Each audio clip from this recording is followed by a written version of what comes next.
Salam hörmətli tamaşaçılar. Hər birinizi xoş gördük. Künc bucaqdasınız. Sizinlə həmsöhbət mənəm Tural Turan. Həmsöhbətim isə 13 yaşlı Mirnofəl Həsənovdur. O tarzəndir. Onu yaşıdlarından və digərlərindən fərqləndirən təkcə Azərbaycan musiqilərini yox, həm də Avropa musiqilərini tarda özünə məxsus ifa tərzi ilə təqdim eləməkdir. O, babasından musiqi təhsilini alsa da, xeyir duanı Azərbaycanın milli qəhrəmanı Polad Həşimovdan alıb. Mirnofəl, xoş gördük səni. Salam, Tural müəllim, necəsiniz? Sağ olun, yaxşı olasınız. Neçə yaşından tar ifa edirsən? Ümumiyyətlə tara maraq necə yaranıb? Bu barədə eyni zamanda özün haqqında biraz məlumat verərdin. Mən 7 yaşımdan tar ifa edirəm və mənim babam həm ustadımdır, həm də müəllimim Rəşid İbrahimov. Ona çox təşəkkürümü bildirirəm ki, məni bu yerə gətirib çatdırıb.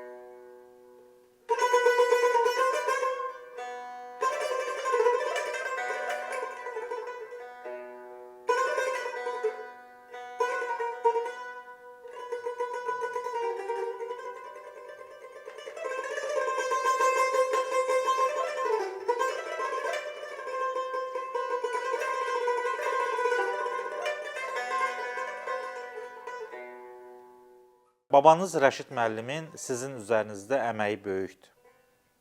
Və o necə oldu ki, sizin musiqi istedadınızı kəşf elədi? Mən bilən ilk dəfə deyəsən tara yox, başqa bir musiqi alətinə maraq göstərirdim. Elə birinci səfər getdik nağaraya.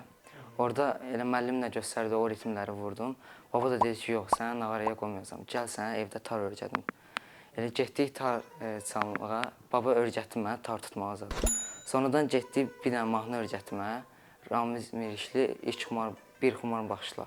Və onu getdik, direktor məni götürmürdü, yaşım azdır deyə.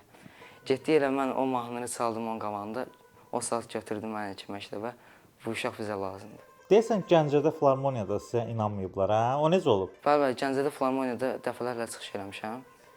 Elçin Elsiyevə də buradan təşəkkürümü bildirirəm, oranın dirijoru. Allah onun canını sağ eləsin. İlk dəfə sizə o yoxlayıb da deyəsən? Bəli, ilk dəfə o məni yoxlayıb. Amma inanmayıb sizə? Yox, elə getdik ora, suluğumu yoxlamaq istədi, pianoda notları verdi. Mən bütün notları tapdım hamısını. Sonra dedi ki, yox, sən mənim əlimə baxsan. Dedi, sonra tərəfə belə yoxlayaq da. Yoxladı, yenə düz çıxdı hamısı. Dedi, bu dəhşətdir. Mirnofəl, ilk konsertini neçənci ildə vermişsən və onda neçə yaşın var idi? Biraz da bu haqda danışaq. 7 yaşında Şəmkirdə. Necə olub, bir danış? Orada konsertdə elə birinci mahnımda bir xumar baxışlarına çıxış elədim. Orada çox bəyəndilər mənim ifamı.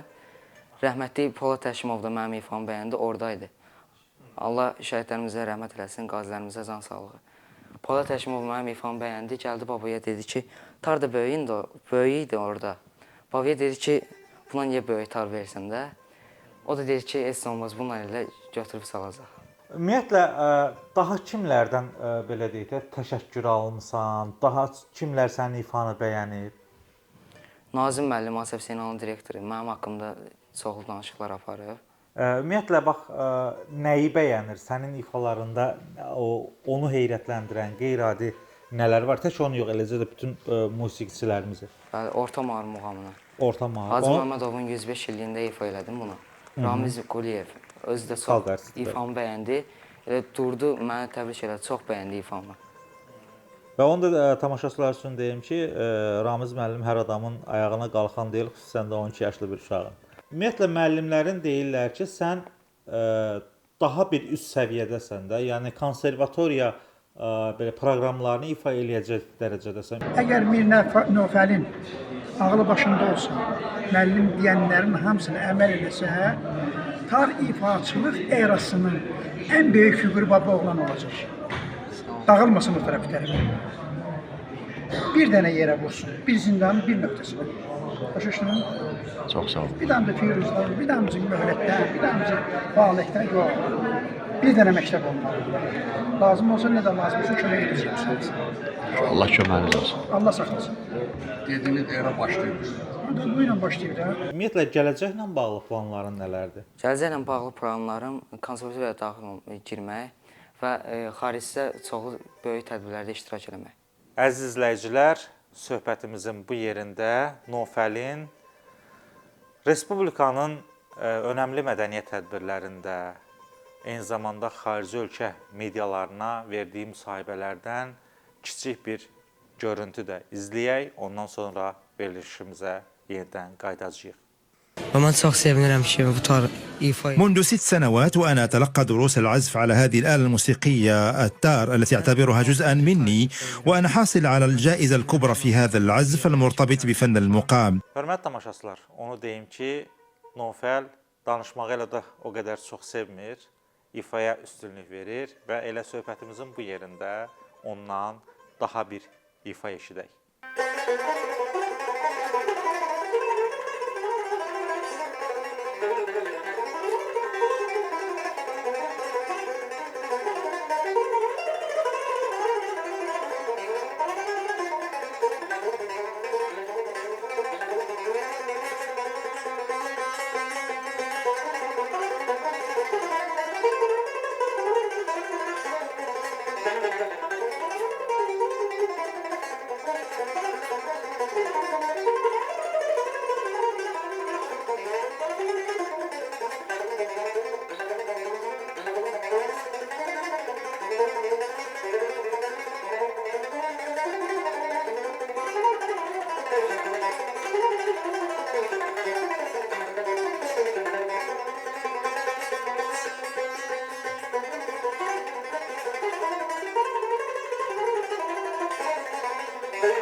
Həsən Rızayev, Çağırgah Rapsodiyası ifa edir. Respublika müsabiqələrində Grand Prix mükafatlarına layiq görülən Bülbül adına orta ixtisas musiqi məktəbinin şagirdi Mir Nofəl Həsənov.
Hansı ölkələrdə olmaq istəyərsən? Bax, Azərbaycan tarını daha çox hansı ölkələrdə tanıtmaq istəyirsən? Bəli, bütün ölkələrdə. Hansı mükafatlar almısınız? Harda almısınız bu Grand Prix-ləri? Ümumiyyətlə, hansı nailiyyətləriniz var? Elə biraz bu barədə danışaq. 10 yaşımda Ulu Öndər Heydər Əliyevin 100 illik münasibətilə keçirilən müsabiqədə yeganə Grand Prix mükafatına layiq görülmüşəm. 13 yaşımda isə Üzeyir Hacıbəlinin 140 illik münasibətilə keçirilən müsabiqədə yenə ikinci səfər Grand Prix mükafatı almışam. Evdə babadan başqa musiqiçilər var, Bəli. musiqi duyumu olan. Babam, bacım, bir də dayım. Ümumiyyətlə bax evdə sənə kimin təsiri daha çoxdur? Daha çox kimdən tək öyrənmək olaraq yox, həm də bir stimul verəcək kimlər var? Babam. Ancaq Bir dənə baba. tək babamdır, bəli. Ancaq sizdən o məşğuliyət dayı, bacı. Bacımla çox məşq edir, o kamança salır. Onunla gündə məşq edir hər gün. Onun istedadı necədir? Yaxşıdır. Yaxşıdır. Bəli. O Bülbül adlı orta O da ixtisası bülbüldə oxuyur, bəli. bir yerdə Kamança oxuyursunuz. ifası. Səni ifalarını digərlərindən fərqləndirən bu yaşda bir sıra Avropa bəstəkarlarının məşhur ifalarını tarda ifa eləməkdir. Biraz bu barədə danışaq. Kimdən öyrənmisiniz? Necə? Buyurun. Əvvəldən babamdan öyrənmişəm. Sarasate, Chopin, Maşkovski. Ondan sonra bir çox Avropa bəstəkarlarının əsərlərini ifa eləmişik baba ilə bir yerdə. Babamın bu işdə çox böyük əziyyəti olub. Allah ona can sağlığı. Ən çox sevdiyin tarda ifa eləmək həm çətin, həm də sevdiyin hansı əsərdir ki, yəni çətin olsa belə onu belə deyək də evdə hər boş olanda və yaxud da məşq zamanı ifa eləyirsən. Orta mahar. Orta mahar. Bəli, mahar. Ancaq orta mahar. Bəli. Avropa musiqilərindən bəs? Chopin'in etüdləri var. Maşkovskinin etüdləri. Onları ifa edirəm.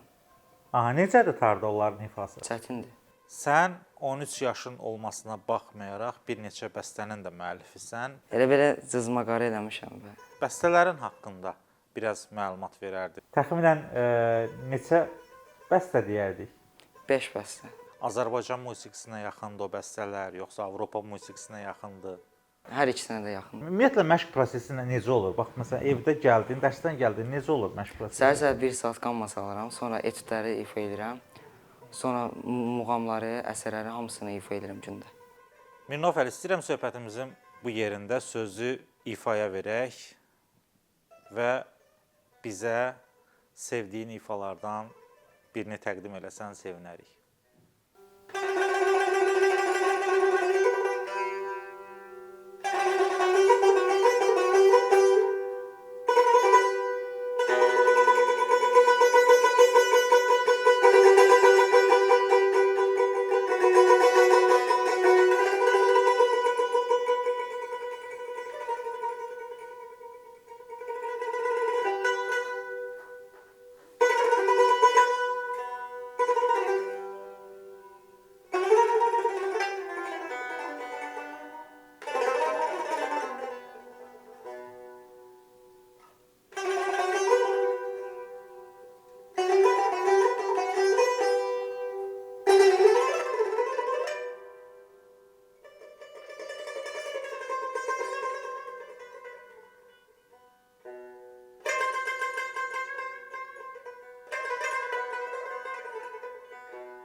Solo konsert vermək istəyirsən də, hə?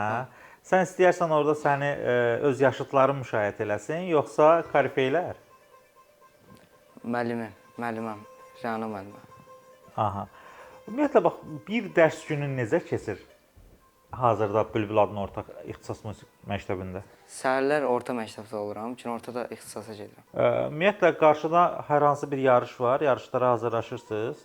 Xeyr, hələ ki yoxdur. Bildiyim qədərilə Mədəniyyət naziri Adil Kərimli ilə də söhbətiniz olub. Səhv eləmirəmsə, hansısa ölkənin kralı Azərbaycana gələndə həmin tədbirdə siz də iştirak eləmişdiniz.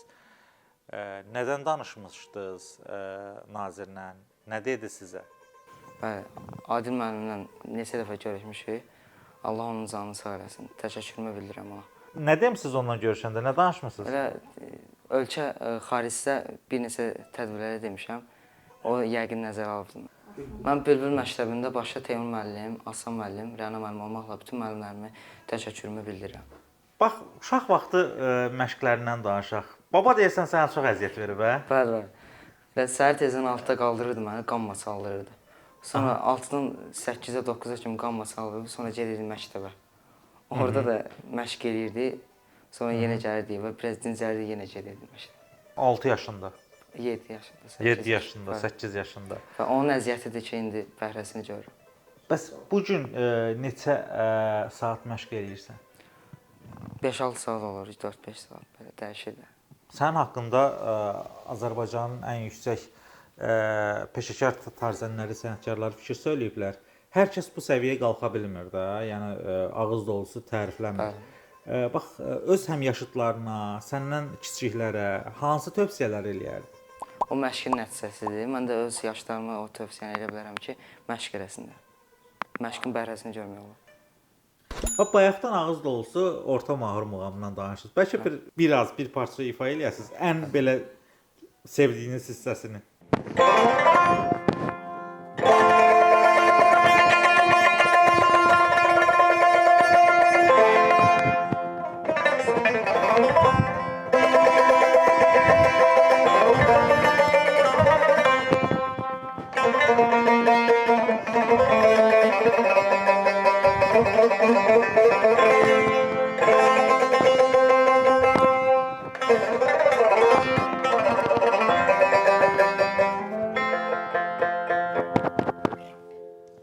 Belə hörmətli tamaşaçılar, daha bir verilişin sonuna gəldik. Sağ olun, salamat qalın və sizin də hər hansı bir xüsusi istedadınız varsa, bizə mütləq yazın, biz onu işıqlandıracağıq. Eyni zamanda videonun altına şərhlərinizi, fikirlərinizi də yazmağı unutmayın.